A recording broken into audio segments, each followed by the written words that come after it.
Hello, third graders. We are going to read chapter 9 and 10 today. So everyone's been working so hard on getting their questions done. I hope you've been learning a lot more about Bat and all the other characters in the book so far. I can't believe we're on chapter 9 already, but let's get started. So this chapter 9 is called Open Door Babycakes Policy. Mr. Grayson was a good teacher for lots of reasons. He let kids eat snacks at their desk if they were hungry. He didn't make students ask permission to go to the bathroom. He didn't believe in making people apologize. You can't make someone be sorry, he always said. And he believed in class pets. That's how he put it. I believe in class pets, he had said on the first day of class when he introduced them to Babycakes, the class rabbit. Babycakes, a white Angora bunny that looked like a giant fluff ball, lived in a pen in the back of the room, near the bookshelves. It was a big pen, with a gate. If anyone ever needs to cuddle, Mr. Grayson said, Babycakes is there for you. And that was the thing that made Mr. Grayson the best teacher that had ever had, his open door Babycakes policy, which meant that any time a kid needed to cuddle, he or she could go visit Babycakes. No permission needed, no questions asked. Babycakes liked carrots and apples and put up with the cuddling. Bat knew the rabbit liked treats better than kids, but he also knew that Babycakes was smart enough to realize that the two often went together.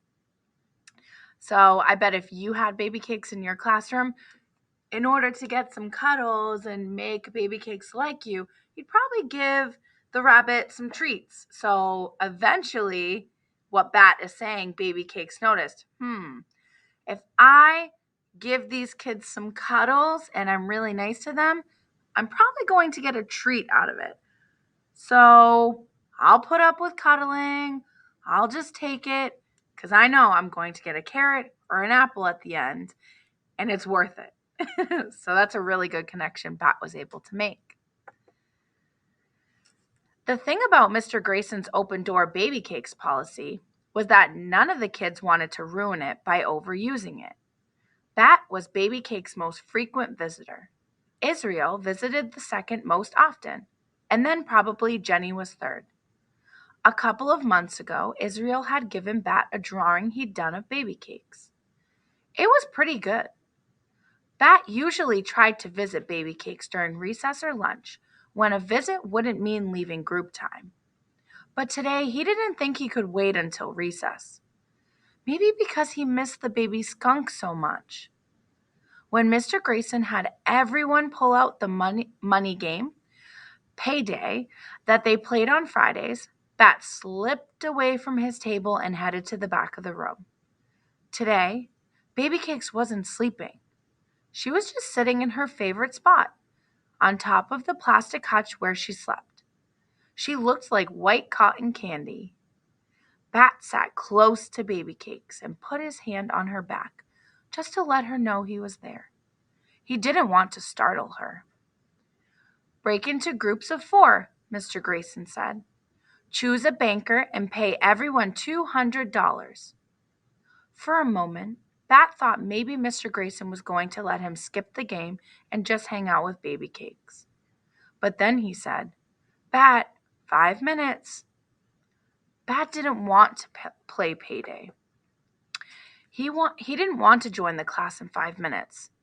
But the open door Babycakes policy didn't mean it was okay to skip stuff that the class was doing. It was one of those unspoken rules that Mom was always talking about.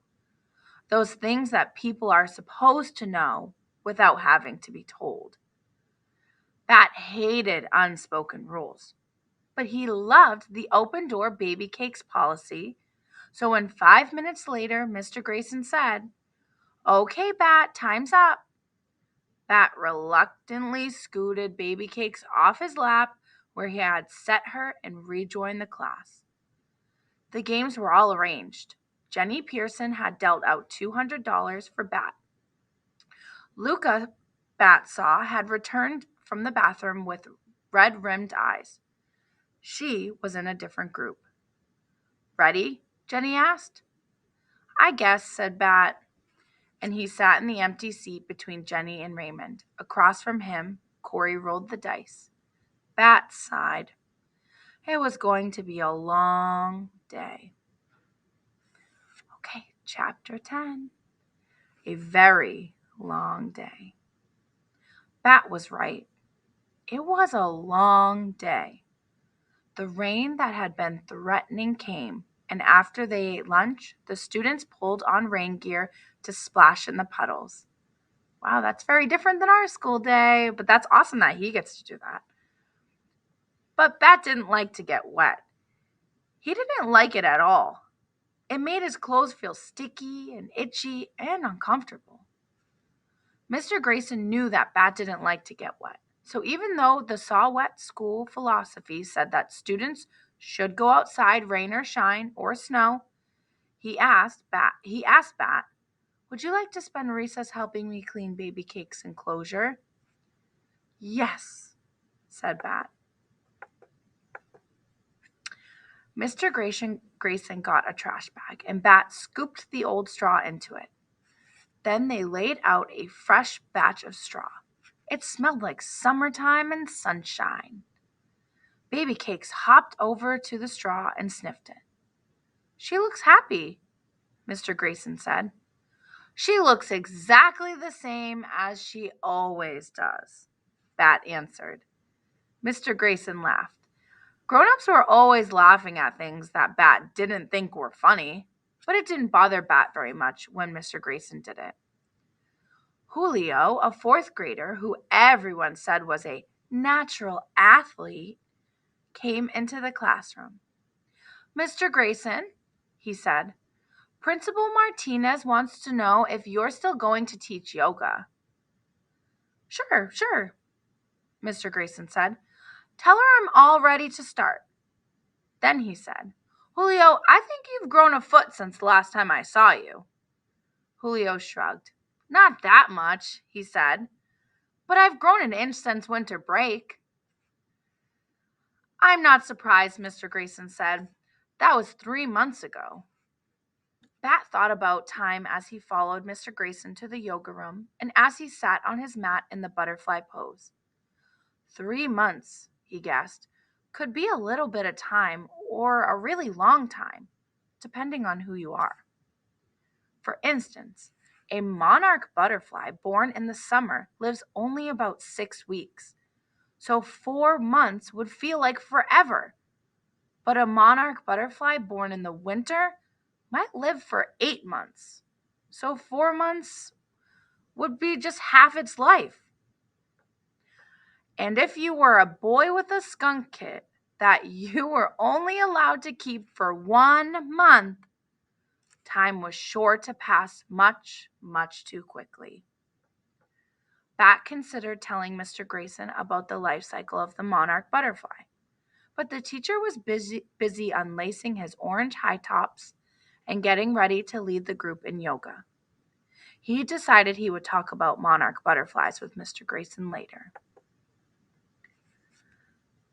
But the right later never happened. After yoga, they went back to the 3rd grade room for reading circle. After reading circle, they worked on their volcano projects, which Bat had not been looking forward to. Groups of 4 kids had to work together to build a volcano. Mr. Grayson called it collaborative art. Bat did not like collaboration. He liked to do things himself. That way, if something didn't turn out the way he wanted it to, there was no one else to be mad at. And if he wanted to take it apart and start over, no one could tell him not to. But Mr. Grayson wouldn't let Bat be a group of 1. The problem was that no one else in the group seemed to care as much as Bat did. 3 times before 2:45, when class was finally over for the day, Bat's group said, "Mr. Grayson, Bat won't let us help." "I don't need help," Bat told Jenny when she complained for a second time. It's a group project, she said. You have to let us help. Israel, who was in Bat's group, kept asking him all kinds of annoying questions, like, "Hey, Bat, do you think the lava is red enough?" And, "Bat, can you pass me the paste?" Bat ignored the lava question, but about the paste, he said, "Glue works better than paste. The paste gets all weird and flaky when it dries." "Okay," said Israel. "Pass me the glue then." "I'm using the glue," Bat said.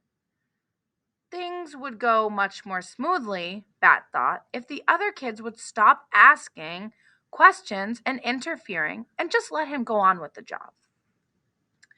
By the time Miss Kiko rang the end of the day bell from the hallway, Bat's left eye felt twitchy.